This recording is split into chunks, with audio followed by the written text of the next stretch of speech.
Hi, everybody. My name is Ranjan. I am a PhD candidate at the Julia Lab at MIT. And today I want to talk to you about adaptively learning radial basis functions, and very specifically about this algorithm called active learning, which in the wider machine learning context is used to evaluate the suitability of data points in a data set, mostly to figure out which points in the data set you want to add to your training set. But here we're mostly going to be talking about active learning in the context of function approximation. So given some function, what is the minimum amount of data I need to use this type of function approximator, the radial basis function, to approximate the function to a given accuracy. Now, in this talk, we will first go through what exactly radial basis functions are, what exactly you can use them for, and next, we will talk about what active learning is. We will present a few results, and we will talk about future work. So to get started, radial basis functions are a type of function approximator. They are a form of mesh-free function approximation. So this is mesh independent in some sense. But first, let me introduce you what exactly they mean in the context of function approximation, and then talk to you about what I mean by mesh-free function approximation in the context of solving PTEs. So radial basis functions are used to approximate functions of the form Rn to R, and this is their specific form. So you could see that radial basis functions are a basis of functions, a set of functions. The number of functions is equal to the number of data points. So you see there are J functions over here, or rather M functions over here. So and so you would have M basis functions. And the second thing I want you to notice is this norm over here, which is where and you can see that this is a norm of x minus xj, which is a distance metric, and radial functions are mostly functions of distances between points. So this, and over here, this distance is given by this L2 norm or any norm, for example. But the fact that they will operate on distances allows them to extend to arbitrary number of dimensions. So even if it's 200 dimensional or 400 dimensional or million dimensional, it's easy to talk about distances between points because that's a scalar. Radial basis functions are functions. This phi is a choice of function. These functions that operate on this distance metric, and you can see that some linear combination of all these of a function of distances from various points. So there are m points. You have a distance metric and a function of that distance metric, and you have m such functions of distance metric, and you would have linear combinations of them, which are the approximator. And as soon as I say the word linear approximation, you can imagine that these things are trained via linear solves, and we will get to that in a little bit. But the takeaway is that they operate on distances, and which is why they're called radial basis functions. Now, there are two main uses for them. One is they help you interpolate through scattered data. So you have a bunch of scattered data, and you want to figure out what the value is in between. In a high dimensional setting, radial basis functions help you do that. And of course, just like splines help you do that in one dimensions, in 1D or 2D, for example. So and of course there are surface splines as well, and there are equivalences in other dimensions. But radial basis functions specifically, the real advantage is they work on high dimensions. Now, they're also used to solve PDEs, and this is where I talk about what mesh-free means in this context. So, when you solve a PDE, you would either solve it with a finite difference method, or a finite volume method, or a finite element method. You would use, and of course I mean solving a PDE numerically. In the context of a finite element method, you would you would discretize the domain into a number of mesh elements, and you would have nodes correspond. You would have various nodes across this discretization, and you would say that at each of the nodes, you would have some linear you would say that the solution to the PDE is some linear combination of basis functions. And in this context, you would still say the same thing. You would still say, when you're solving with radial basis functions, you would still say that the solution to the PDE is some combination of radial basis functions that operate across this domain.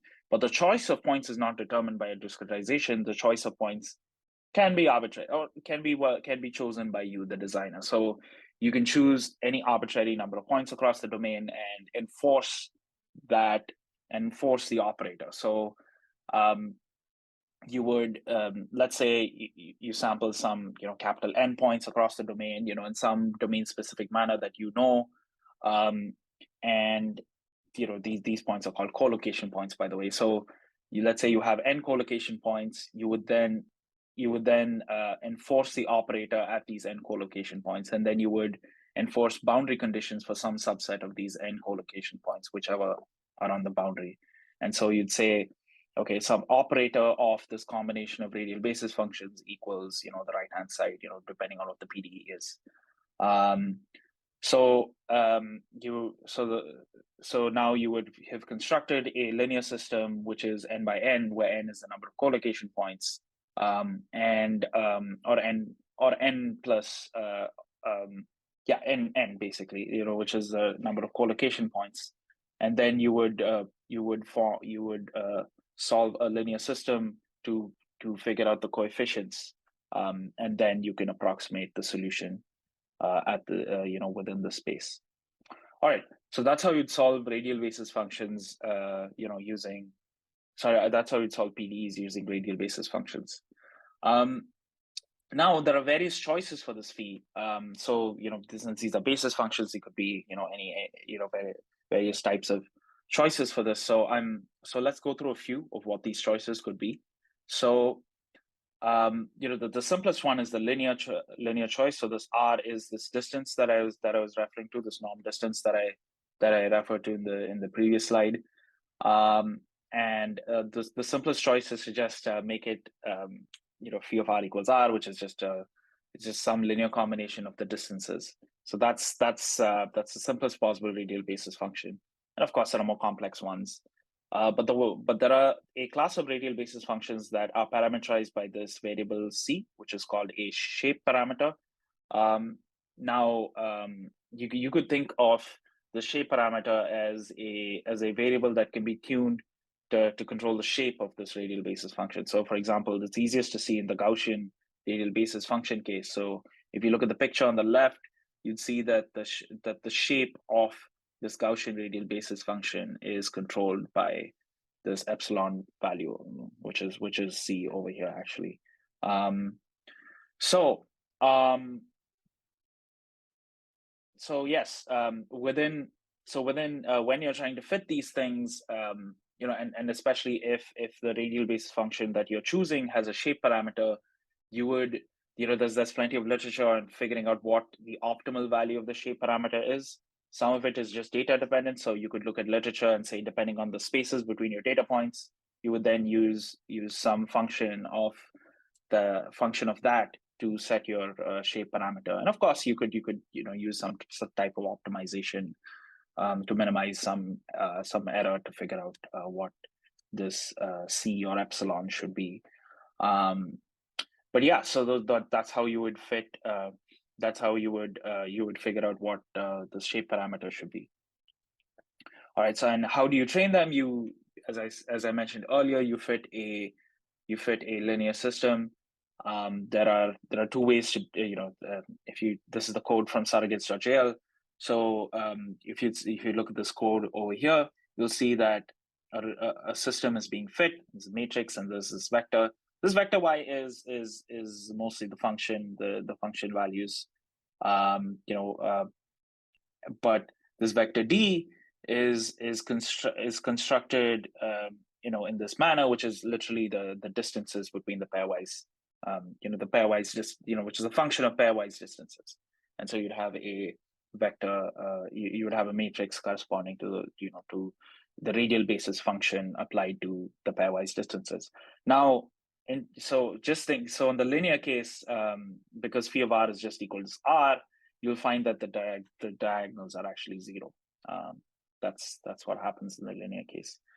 And of course, in the other case, that's not necessarily true. Actually, it always is true. It is always true that the especially if you're operating on the distances like this. I'll have to get. We can talk. I hope you're all on the JuliaCon chat. So if we can talk about situations, we can talk about when conditioning of this matrix and whether the diagonal values are always zero and while fitting radial basis functions. I'll get back to you on that one. Anyway, so now let's move on to what exactly the purpose of this talk is active learning. And so I thought this background radial basis functions will sort of help you see what these choices are with regard to active learning. So active learning is an exploitation algorithm, and very specifically, it tries to what it does is it starts out with some initial function approximate, and of course this function approximate is composed, is trained using data points. But what we're trying to do is we're trying to explore the input space of this function, and instead of evaluating the full order function, we evaluate a proxy, which gives us some sense of suitability of all the data points that we've explored. And after that, we rank these data points based on our suitability, and then after that, we choose some fraction of these data points to add to the training set. But really, like, the question here, I think, is a data efficiency question. What is the best kind of surrogate model that you can construct with a certain number of data points? And given the fact that you have to choose only n data points, can you keep doing better and better, right? I mean, like, can you, let's say you're given a surrogate with, let's say you're told that you can choose only 100 data points to construct a system. Can you then optimally sort of choose it from across the input space to construct the best possible surrogate? Or given a certain accuracy, can you reproduce the same accuracy with less than n or less than 100 data points? And that's kind of what we're trying to do with active learning. So what I'm going to do is I'm going to present a rough algorithm which is sort of agnostic to many many types of function approximators and surrogates, and we're going to talk about various choices that you can make at every stage of this algorithm. That's part of the exploration that is going on in this type of work. So here's a skeleton algorithm. You start off with a start number of data points. You have a function approximator, in this case a radial basis function, that has been fit with n choice number of data points and start number of data points, which is less than the total number of data points you're willing to spend.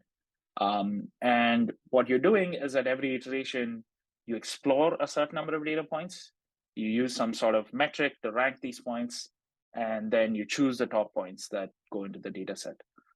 And of course, you can choose. You have a terminal condition as well, which you can design. All right. Now let's talk about the choices that you have at various stages. So while you're initializing these a surrogate or a function approximator, and forgive me, I'm using surrogate and function approximator a little bit interchangeably, but you have many choices of sampling methods to initialize that, as you would have choices of sampling methods to train surrogates in general, or to train function approximators in general. And at every stage, what we're going to do is we're going to use some sampling method to explore the space, right? And then use some error metric, as I said. And you have many choices for this error metric, and we'll go through the literature on what exactly what are the choices here. There are many. So, and then after that, in the exploitation stage, we can either just, once we rank the points, we can either choose them greedily, so just choose the top ranked points, or we can put them on a distribution where where the top rank points will have a greater weight than the bottom rank points, but still it's not the probability of choosing the top rank points is not 1. It's a little bit less than that. So we can use a system like this, and the reason we could you'd have a distribution type exploitation metric like that is so that you avoid this thing called a clustering effect. So if you have let's say a region is really hard to approximate, let's say your metric has ranked that region really highly, but you're adding, let's say you have a bunch of points from that region that your greedy approach is recommending you take into the surrogate. Perhaps we don't want all the points from that particular region. Perhaps we want a few points from that region and a few points from another bad region. And so essentially this clustering effect is around is choosing points in a space that you know is bad, but you don't want to choose all your points from that. All right, so this distribution technique sort of lets us avoid doing that. And then and of course the last choice you have is the terminal condition. You can either have some terminal condition that you design based on based on your error metric, or you stop after a certain number of iterations. And to quickly go through the choices that we have for this error metric, the one we're going to use in this paper is this number 1 here. So effectively, Zhang et al. This particular paper says that we, in a region that is challenging for approximation, a difference between two surrogates, two different surrogates trained in, with the same data points will give you slightly different results in prediction. And of course, that's a heuristic. And of course, many of these are heuristics as well. And so what we'll do is we'll have one surrogate that we're training and getting better and better, but similar to that, we'll have another surrogate, who's also getting trained on the same data points, and whose only purpose is to tell you whether it differs from the surrogate that the original surrogate in its prediction performance. And if it does, then that's an error metric. So similarly, you could extend this idea to, if you have a Gaussian radial basis function, and if you just sort of increase the width, ever so slightly, and you see that has a big impact on prediction performance, then your surrogate is overtly sensitive to that, to your shape parameter, and that is also a heuristic metric to say that this part of the input space is difficult to approximate. Another classic one that's been in the literature is leave one out validation. So you take a bunch of data points, you leave one data point out, you train a surrogate with the others, and you see what the error is at the point you left out, and you do that for all the points in your data set, and now which part of which region you're going to get is difficult to approximate based on that. And so you would use that to sample more from that region. So that's sort of the class. So that's a class of error indicators that are a proxy for global error. The other type of indicator is a variance type indicator. So in many domain specific contexts, you might have access to which parts of the model are failure points. Let's say this from the literature, and you could compute that. The other thing you could do is where you could say which parts of your model are high variance, where the output has a really high variance. That's another proxy to say that part of the input space is difficult to approximate. And of course you could turn to the global optimization literature, and there are plenty of heuristics over there which you can borrow. There's also lots of information from the global sensitivity analysis literature, which you can also borrow to, which is big. Some of those methods over there are very variance centric, and so you can use that information to figure out which part of the input space the model has high uncertainty in its outputs. All right, so I have many choices for this error metric. We are, of course, using the first one. And so very quickly to emphasize again, what we're going to do is in our surrogate, we start off, we use sort of quasi Monte Carlo sampling to come up with a surrogate with n start data points. We will then at every iteration randomly sample and explore data points, and then we will use a difference of surrogates radial basis difference of surrogates error metric to rank these points. So basically we will train these two surrogates side by side, and we will say, when we explore these points, we will look at prediction error between our original radial basis function and the cubic radial basis function, and we will see which of these explored points has highest difference, and then we will rank those points. We'll sort of rank those points accordingly, and we will prioritize whichever has highest difference in interpolation error. Difference in interpolation value rather. So we will then, in the exploitation stage, we will then use this probability metric. We will then say, we'll then normalize all the errors that we calculate from step 2, and then we will say that the probability of a point being sampled into our training set is proportional to the normalized, difference of surrogates error metric. And then we choose a certain number of points, an accepted number of points rather, and then we stop at a certain number of iterations. And now let's move on to a few results. So this is the 8-dimensional Rosenbrock function. We can see that so perhaps this is what it looks like and this is its form. But maybe let me just go through what this legend means. There are two types of baselines that we need to meet. There's this blue baseline, and then there's a green baseline. The blue baseline is if at every iteration you didn't do any error metric stuff and you just sampled a certain number of points randomly, right? And you'd see, and of course your surrogate would get better, but will it get really all that much better? And that's kind of what the blue line indicates.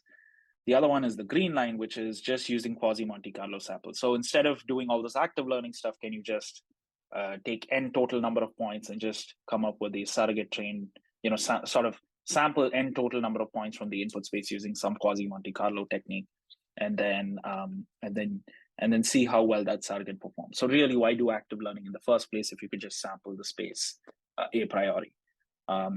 So perhaps I could call this a priori quasi Monte Carlo sampling.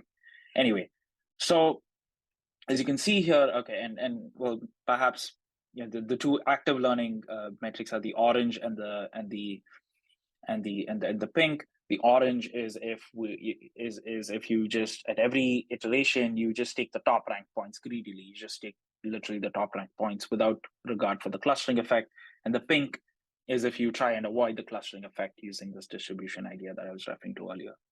And so you can see the total number of iterations is 9 here, but looks like we are able to beat quasi Monte Carlo at around 5, so we get about a 40 to 50% data efficiency over here on this Rosenbrock function.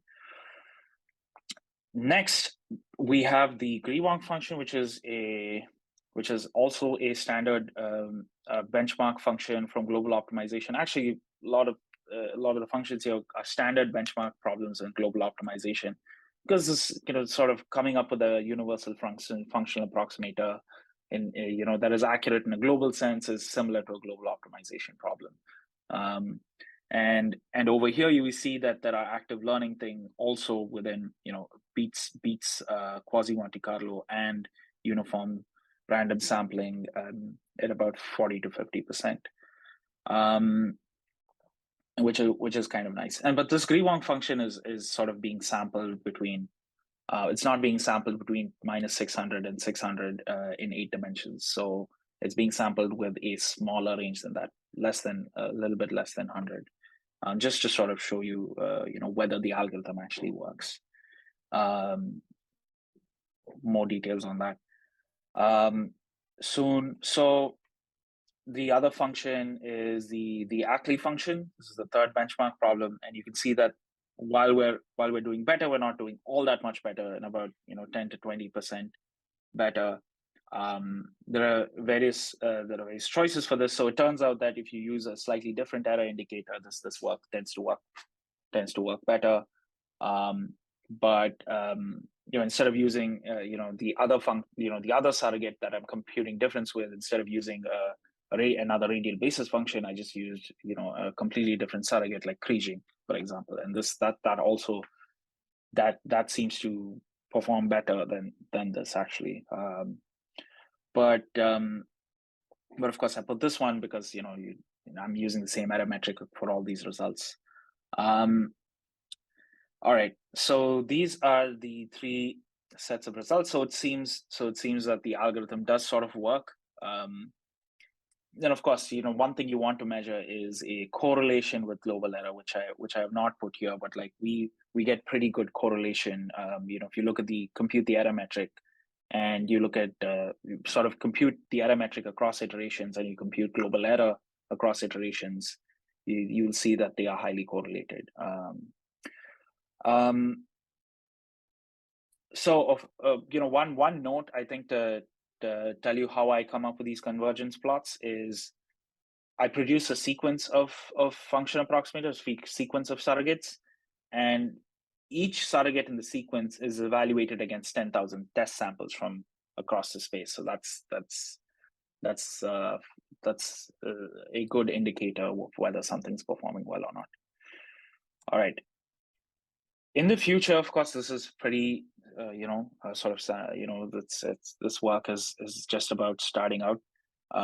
We want to extend this to more dynamic. We want to extend this to dynamical systems. So take dynamical surrogate models. One surrogate model that I sort of is part of my PhD work is the continuous time microstate networks, which specializes in stiff dynamical systems. So can I then use this framework to make those types of surrogates, dynamical system surrogates, better? So really, like, you have really computationally expensive systems for which we build surrogates here, and then can you then use this technique to make them really data efficient, so that you have as few training simulations as possible.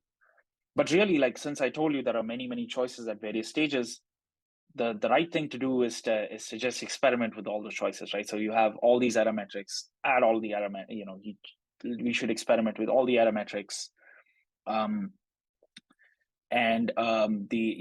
try out various stopping conditions. And one idea is like, can you compute some integral across the space and use that as a stopping condition, which is what I'm looking into, and this connection with global sensitivity analysis that I'm looking to exploit.